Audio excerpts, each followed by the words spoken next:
une fois de plus encore, c'est une escroquerie politique, une escroquerie juridique, une escroquerie sociale. Est-ce qu'on doit accepter cette escroquerie? Non! Monsieur le Président, vous avez la parole.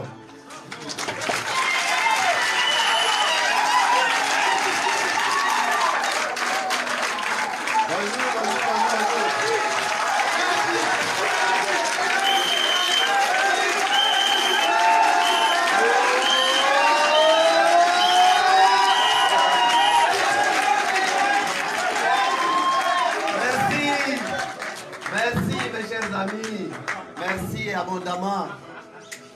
La seule chose que je tiens à vous dire aujourd'hui, que vous devez retenir de façon définitive, c'est que nous allons y arriver et nous vaincrons.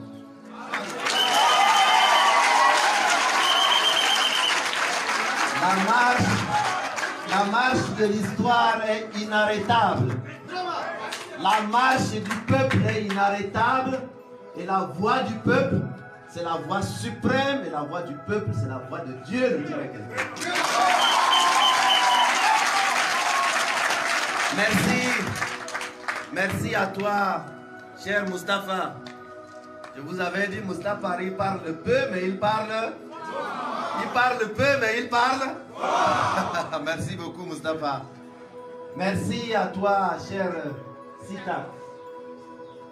Sitak, c'est un enseignant de la République. Et je lui dis, au nom de tous les transformateurs, au nom de ce grand peuple silencieux, de continuer à enseigner la République. Ça fait 22 ans qu'il enseigne à l'ENA de notre pays. Et il continue à enseigner. Merci pour ce cours magistral qui rappelle à tout le monde pourquoi nous ne devons pas nous arrêter. Et je suis ici pour qu'ensemble nous parlons de l'avenir. Alors j'ai prévu un ou deux mots pour vous, parce que le moment est un moment que nous parcourons le chemin que nous avons parcouru jusqu'à aujourd'hui. Donc merci à vous. Merci à vous qui avez cru dès les premières heures. Merci à vous qui répondez présent. Et j'espère que vous allez continuer à répondre présent pour les grands enjeux devant nous. Mes chers compatriotes, permettez-moi de vous dire que nous sommes à la croisée des chemins.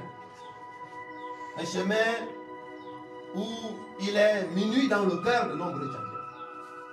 Il fait noir dans le cœur de nombreux Tchadiens. Et nous devons, du haut de ce balcon de l'espoir, être capables ensemble de susciter, de maintenir et de garder l'espérance qui va nous conduire incontestablement à ce que j'appelle la terre promise de la transformation de notre pays. Il est minuit dans le cœur de nombreux Tchadiens et la seule façon de faire en sorte qu'il fasse jour, c'est grâce à notre engagement, à nos engagements. Et nous sommes ici au lendemain d'une nouvelle constitution dont les méthodes d'approbation ont été rappelées tout à l'heure, éloquemment par les équipes qui m'ont précédé. Mais nous sommes ici pour dire justement que, nous rejetons en bloc cette constitution et son contenu.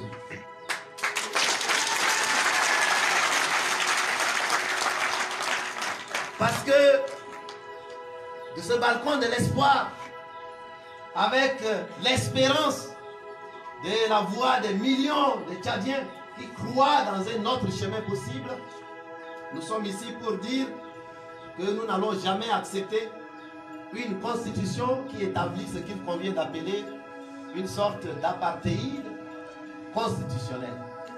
Parce que dites-moi, mes chers compatriotes, exclure 80% de la population des choix les plus importants, qu'est-ce que c'est si ce n'est pas l'apartheid? C'est bien de l'apartheid, n'est-ce pas? Et est-ce que nous sommes en droit d'accepter l'apartheid dans notre pays? Non, justement. Et chacun de vous sait que tous les apartheids ont une base constitutionnelle et légale. Tous les apartheids ont une base légale. L'apartheid en Afrique du Sud avait une base constitutionnelle et légale. L'apartheid aux États-Unis avait une base constitutionnelle et légale. Le développement séparé et l'extermination des Juifs en Allemagne avait une base constitutionnelle et légale. Je suis sûr que chacun de vous ici, s'il avait vécu dans ces différents pays, n'aurait jamais accepté cet apartheid. Pourquoi voulez-vous que dans notre propre pays, nous puissions accepter une loi dite fondamentale qui va exclure la majorité du peuple tchadien? Alors nous l'avons dit, et c'est l'occasion de le rappeler. Notre message s'adresse à une seule personne aujourd'hui, le chef d'orchestre de tout ce qui est en train de se passer aujourd'hui. Ça s'adresse à lui seul, parce qu'il ne peut pas être président de tout et il ne peut pas être président de tout et responsable de rien. Et donc nous sommes aujourd'hui là pour lui rappeler que les prochaines heures, les prochaines nuits, au moment où il s'apprête à signer cette constitution qui, pour reprendre l'expression de Sita, est un véritable brouillon à jeter, eh bien qu'il réfléchisse par deux fois. Alors, vous savez, on nous a habitués à quelque chose. Vous vous souvenez qu'un président qui se dit démocratiquement élu a rappelé aux Tchadiens que la loi fondamentale du pays qu'il avait juré de respecter, même si vous mettez une arme sur sa tête en tant que soldat, avait-il dit, il avait donné sa parole et il aurait dû respecter la Constitution. Mais chacun de vous se souvient de la phrase qui a envoyé la honte, non pas seulement aux Tchadiens, mais au monde entier, à l'Afrique, dans sa globalité. Parce que de mémoire, aucun chef d'État, ni africain, ni au niveau mondial, n'a avoué devant les télévisions du monde que la Constitution dont il a la responsabilité, il l'a modifiée, il a accepté sa modification par quelqu'un envoyé dont il ne se souvient même pas du nom.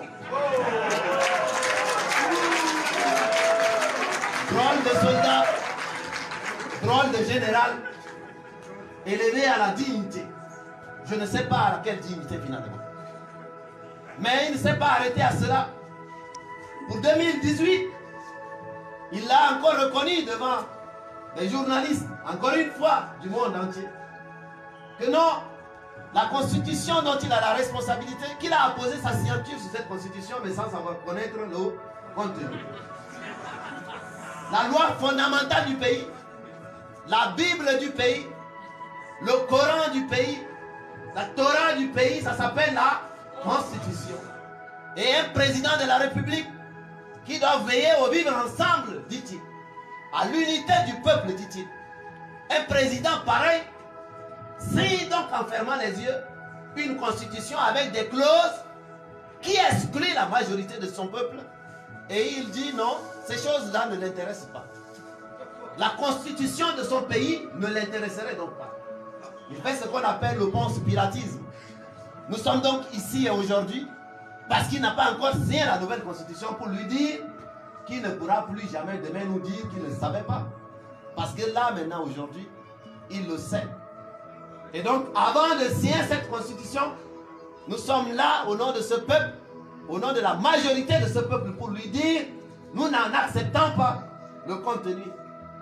Mais nous sommes là, mes chers compatriotes, justement pour vous rendre compte, parce que nous sommes vos serviteurs, vous nous avez mandatés pour mener un certain nombre d'actions.